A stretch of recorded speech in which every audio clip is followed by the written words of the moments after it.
rejeitaram Jesus, levaram ele à crucificação. No tempo do fim também não será diferente. Como nós lemos aqui, o mesmo Senhor descerá do céu com alarido, com voz de arcanjo e com a trombeta de Deus. Como eu já falei, o alarido é uma mensagem e ela sai primeiro. É essa mensagem que está tirando o povo de toda a confusão religiosa. Amém. Para viver agora pela palavra. Amém. A voz de arcanjo, diz o profeta, é aquela mesma voz que Jesus bradou ali quando Lázaro estava na tumba. Lázaro, sai para fora, diz o profeta, que é aquela mesma voz. O alarido é aquela voz, ou o alarido não, a voz de arcanjo é aquela voz que Jesus bradou ali no túmulo de Lázaro. Agora, tem alguns sinais da vinda de Cristo que o irmão Branham mostra em cima disso aqui, o que representa a vida de Jesus, como eu já falei. Nós estamos tomando o tema dessa noite, um terremoto profetizado. O irmão Branham disse que, como eu já acabei de citar, quando Jesus morreu, quando Jesus foi rejeitado pelo povo religioso, levaram ele a ser crucificado. Nós vamos ver isso lá em Mateus, no capítulo 27, versículo 51. O profeta disse que quando Deus envia uma mensagem e que o povo a rejeita, o juízo de Deus cai sobre aquelas pessoas. É verdade. Então, por exemplo, um dos sinais do juízo de Deus pelo povo, pelo rejeitado e pelo crucificado, lá em Mateus 27, versículo 51, a Bíblia diz que quando o povo rejeitou Jesus e levou ele até a crucificação, e ele foi crucificado, ele morreu, ali houve um tremor de terra. Quando houve aquele tremor de terra, diz a Bíblia que o véu do templo se rasgou de alto a baixo. É verdade. E aquele tremor era um sinal de juízo para o povo por ter rejeitado a Jesus e ter o crucificado. Aquele era um sinal de que o juízo de Deus estaria agora sobre aquelas pessoas. Quando aquilo aconteceu, aquele tremor se deu, um grande tremor de terra se houve ali. Diz o profeta e a Bíblia relata isso. Amém. Que o povo mesmo caiu em si e disse, verdadeiramente esse homem era o filho de Deus. Mas agora já era tarde demais. Né? Houve um grande tremor ali. Mas lá no capítulo 28, no versículo 2, no mesmo livro de Mateus, nos traz um outro sinal também.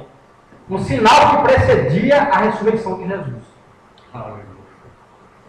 E diz a Bíblia que houve um grande terremoto que abalou tudo que estava de pé foi ao chão.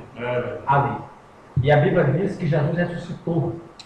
E que muitos corpos dos santos foram vistos na cidade. Aleluia.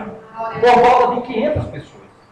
Então já houve uma ressurreição. A ressurreição da noiva hebreia. É verdade. Só que nos últimos dias haverá também uma ressurreição, que é a voz de arcanjo, que é a ressurreição das virgens prudentes, que é a noiva de Jesus Cristo. Aleluia. Que será tirada dentro do povo gentil. Agora, como essa mensagem que iria preparar o povo para receber a Jesus, que iria se manifestar através do seu profeta nos últimos dias, diz o profeta que algo aconteceu. No dia 7, deixa eu ver aqui.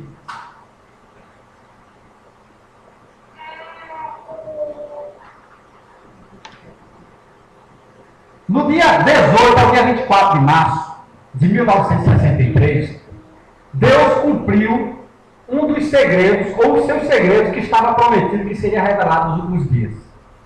Foi aberto ali, foi revelado ali, Apocalipse capítulo 5, o segredo de Deus, o qual estava com 7 selos, e que só o poder foi digno de abrir esses selos.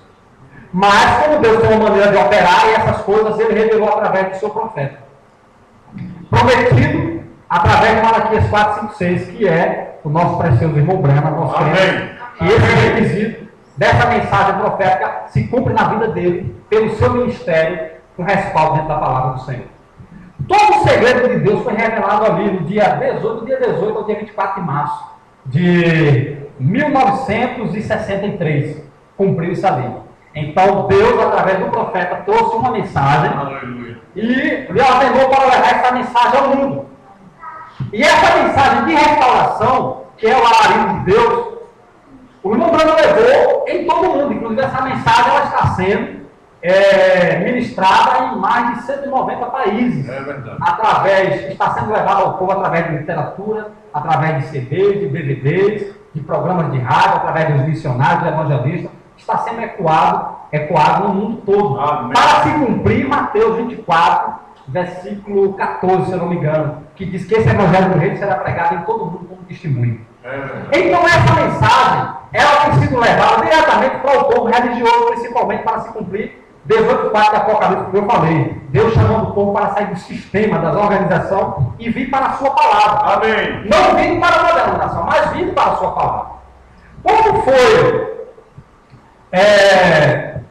Quando foi por volta do ano, em 63 ainda, no mês de julho, no dia 7 de julho, o irmão Branda pregou uma mensagem intitulada Acusação. Ele já tinha iniciado o seu evangelho, a sua mensagem, o alarido, e tinha levado em todo o mundo, mas ele via uma resistência muito grande, principalmente da parte dos líderes, das denominações. De maneira que o povo não queria mais receber o irmão Branda pregando a palavra. Queria que ele fosse simplesmente levar dons, ensinar dons para as pessoas.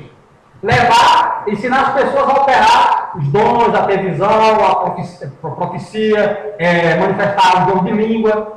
Queria simplesmente isso, mas não queria que ele pregasse doutrina, não queria que ele trouxesse a palavra, como ele trazia, importante, posicionando o povo por toda a verdade de Deus. Então, no dia 7 de julho de 1963, o irmão Branda pregou uma mensagem intitulada Acusação, porque ele viu que por onde ele tinha andado, por diversas nações, o povo não estava mais interessado na palavra de Deus. O povo queria viver para Deus, mas de toda maneira, dizendo que Deus só queria um coração e que você poderia viver uma vida mundana, vivendo para o mundo, vivendo para Deus, contanto que você tivesse um coração bom, que Deus iria te receber. E isso é falso. Verdade. Porque a Bíblia diz que não há comunhão com luz e trevas. Se nós apagarmos, desligarmos o interruptor aqui, as trevas vão tomar conta. Se a gente ligar o interruptor, a luz quando chega, as trevas têm que sair. Não há comunhão. Luz e trevas não ocupam o mesmo espaço. Amém. Não pode permanecer no mesmo ambiente. Assim é Deus e o mundo. Não pode o homem servir a Deus e ao mesmo tempo ao mundo. O diabo até se agrada disso. Ele fica satisfeito se você viver um pouquinho para Deus e um pouquinho para ele. Mas Deus não. Se nós não vivemos completamente para Deus, Ele não tem compromisso conosco. Ele nos quer completamente para Ele. Amém. Naqueles dias do profeta, em 1960, o povo não estava mais interessado na palavra de Deus, na totalidade da palavra de Deus. Queria viver uma capa, uma religião, uma cobertura, uma aparência de religião. Com muitas festas, com muitos corais, bonitos, mas jogavam, brincavam, iam à praia, viviam uma vida normal como qualquer outra pessoa, agora, como se fosse um crente, para cumprir também o que Paulo disse, com aparência de piedade, mas negando a eficácia da palavra de Deus. Paulo até nos diz que nós nos afastemos, devemos nos afastar dessas pessoas. Amém. Para não tomar essa influência. Vivendo para o mundo e vivendo para Deus. Deus nunca tratou dessa forma com o seu povo. Sempre que o povo de Deus tiveram mesclado, Deus os castigou. Deus deu as costas para eles. Eles ficaram abandonados por Deus. Então, em 1963, no dia 7 de julho de 1963, o irmão Branda pregou uma mensagem intitulada Acusação. O irmão Branda dizendo, como eu falei, que Deus sempre trata de maneira também de prenúncio na Bíblia.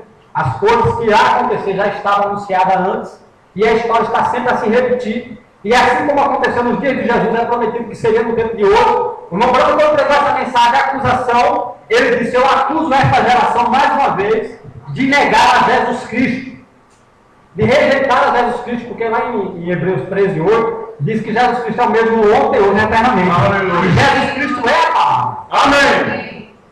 Então, assim como no passado o povo rejeitou, quiseram estar preso nos seus dogmas, em seus credos, mais uma vez, como Deus prometeu o seu profeta, para que o povo recebesse a mensagem de preparação através dele, o povo não recebeu, o povo rejeitou.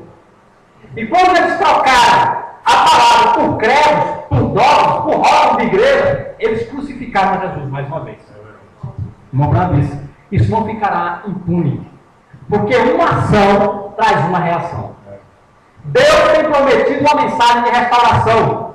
E através do seu mensageiro, como ele prometeu, enviou essa mensagem de restauração para o povo.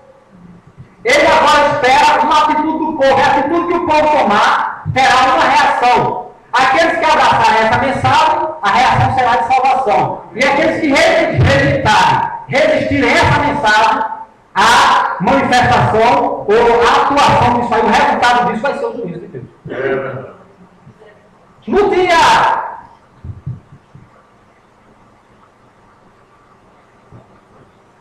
No ano seguinte, após o irmão Branham ter pregado essa mensagem, a acusação, ele disse: eu acuso mais uma vez esta geração por ter rejeitado a palavra de Deus.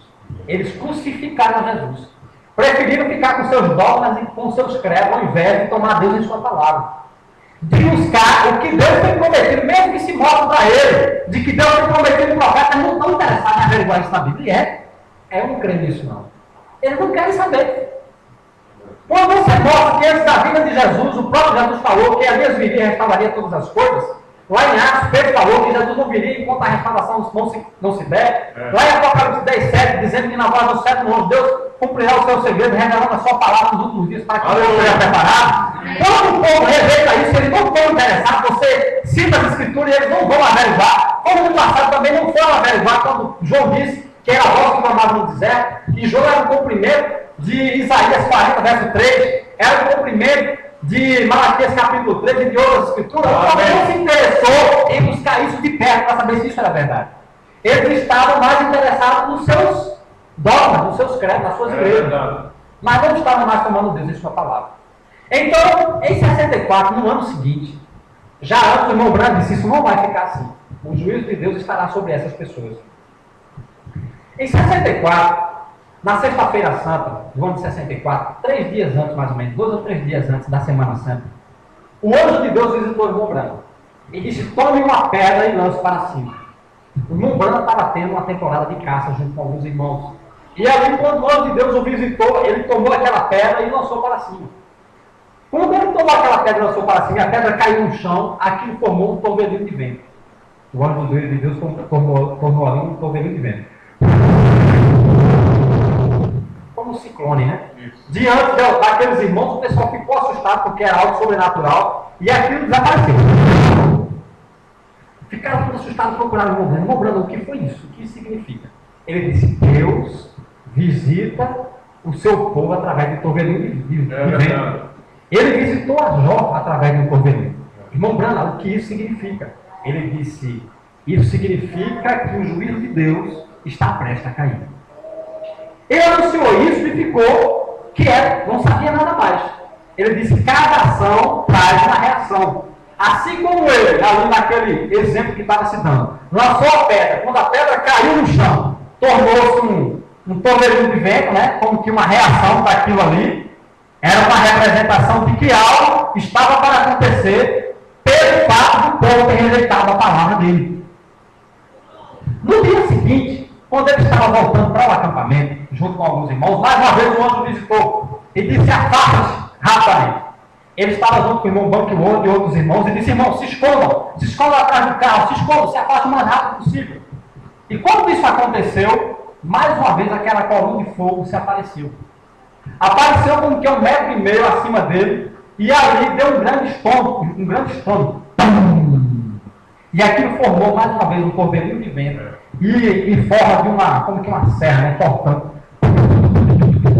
Na copa das árvores, saiu cortando copa de árvore, saiu cortando a metade de uma montanha. Cortando um pedaço de pedra do tamanho de um punho, lançando por toda parte. Até uma distância de 90 metros, aquelas pedras foram lançadas pela copa da árvore. Isso aconteceu por 3 vezes. Veio uma vez, deu um estrondo, subiu aquele torvelinho de vento, saiu cortando naquela copa, deu todo aquele retorno, voltou mais uma vez, deu outro estrondo, e subiu mais uma vez, cortando, mais uma vez, 3 vezes repetiu isso aí. Quando o irmão Branham viu isso, ele sabia o que isso aconteceu, o que isso representava. E os irmãos disseram: irmão Branham, isso é o que o senhor falou ontem? Ele disse: sim. O que é isso? Ele ficou calado. Ele disse: Deus visita o seu povo através do torvelinho de vento, como visitou a Jó. Ele sabia o que aquilo representava, mas ele estava receoso de dizer ao povo, porque ele não sabia se Deus permitiria que ele dissesse ao povo. Até que ele se afastou um pouco dos irmãos e orou: Deus, Senhor, o Senhor permite, devo eu dizer aos irmãos o que significa? E o Senhor disse: sim, você pode dizer. Então ele foi reunir o pessoal e disse o que aquilo representava. Ele disse: o juízo de Deus está caindo agora. na costa oeste do Alasca.